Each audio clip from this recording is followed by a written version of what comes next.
Are you a baseball player that isn't sure what your conditioning should look like on a weekly basis? I'm going to go over today a easy framework that I use for our guys from a rehab and performance standpoint to make sure they're getting in the appropriate and not excessive conditioning on a weekly basis to allow them to excel on the field. How do I know this? My name is Dr. Jeff Lewis. I am the owner and physical therapist of Lewis Physical Therapy and Sports Rehab in Point Pleasant, New Jersey, and I have helped countless baseball players get back to throwing pain-free and stronger after an arm injury. So I want to talk today about conditioning for baseball players. I'm going to start with this saying the old school training of running poles and that long, slow distance running, not a fan of it. All that really is doing there, some people say, oh, it's building mental toughness, all those other things like that. It's really not doing anything from a sport performance standpoint. If anything, it's probably just allowing you to recover or hurting your ability to recover from the frequent games that you're playing. Ultimately, it comes down to volume. When we look at volume in season, like we're in the summer season right now, guys have a ton of volume on that between weekly practices, tournaments every weekend, showcases, games. Like they're getting a ton of on-field volume from their games. So the last thing we want to do is have their conditioning be even higher volume, and what just buries them even more and takes away their ability to recover and be prepared for these games. So what I really like to break down from a simple framework, and again, there's definitely a lot more intricacies that go into this in terms of change of direction work, curve work. Again, this is just a general framework more than anything.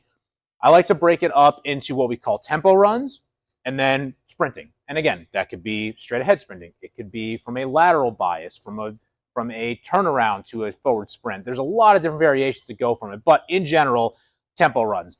This is where, a lot of people say, oh, we run poles for recovery to get some recovery in. This is where I like to replace poles with. So tempo runs is all about going from about 65 to 75% effort. It should be enough of an intensity where you can relatively hold a conversation while you're doing it. You shouldn't be extremely out of breath after you're doing tempo runs. If you're doing that, you have way too high of an intensity with that. So I might do it for guys over 50, 60 yards. And the total volume per session will depend based on the time of year that we're at.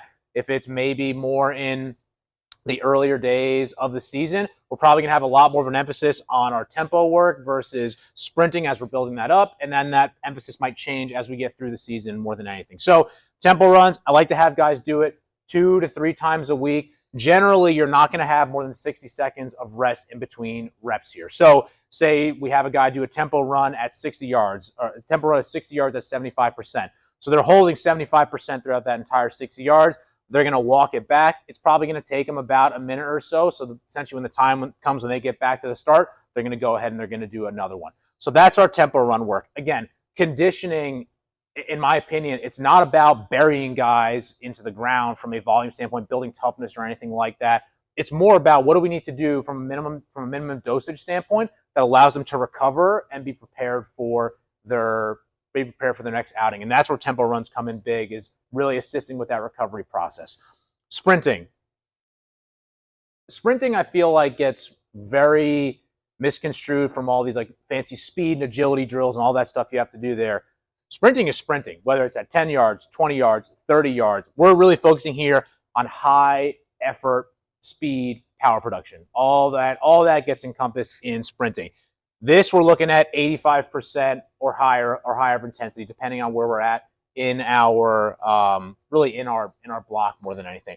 And I will say, sprinting, another part of that will be some top velocity work, where we're more about reaching max velocity versus that horizontal acceleration for sprinting. So that would probably be a third thing down here, but we would use that very sparingly based on the season that we're at. We want to essentially try to sprint. We want to sprint year round more than anything. With sprinting, because it is such high intensity effort, I'm not going to have guys do a sprint training session more than twice a week. The reason being is because it is such high effort and high power output. It's a lot of stress on that nervous system. And we want to allow at least 48 hours in between those sessions to allow for proper recovery. If we're sprinting 4 or 5 times a week, we are getting no time for recovery. And we're just going to leave guys completely gassed and not essentially fresh by the time their games roll around. So that's really how I like to look at sprinting here. Twice a week. Again, the distance, yardage, all of that will change a little bit based on the time that we're at. We are probably not going to get to the point where we're doing consistent 20, 30-yard sprints until maybe mid-season, towards the end a little bit. A lot of this depends too on how much a guy has in-game volume. So, if you have a guy that goes 0 for 4 and they're not going to be playing a game for another couple days, you're probably going to want to get them to get some sprinting in at some point. But if you have a guy that ropes 2 doubles and really has to leg it out, yeah, you might not need to sprint them that extra session that week. You might just need one other sprint training session. So a lot of those are variables that we take into account here. So this is really at a foundational level what conditioning for baseball players should be based off of. You have your tempo runs, which is essentially lower intensity but not high volume work, 2 to 3 times a week, and then sprinting 85% or higher twice a week. Another day or two there, you could have some type of off-feet conditioning on a bike or elliptical, but from an on-feet conditioning standpoint, this is generally the framework that we follow here. And this is in conjunction with a comprehensive strength and conditioning program. So if you're a baseball player, you're, just frustrated having to run poles all the time, and you feel like you're missing a part of your conditioning, it's leaving you gassed for your outings or games, go ahead and leave a comment below with any questions that you have. Like and subscribe our channel. We put out a ton of content on a weekly basis dedicated specifically to baseball player rehab and performance.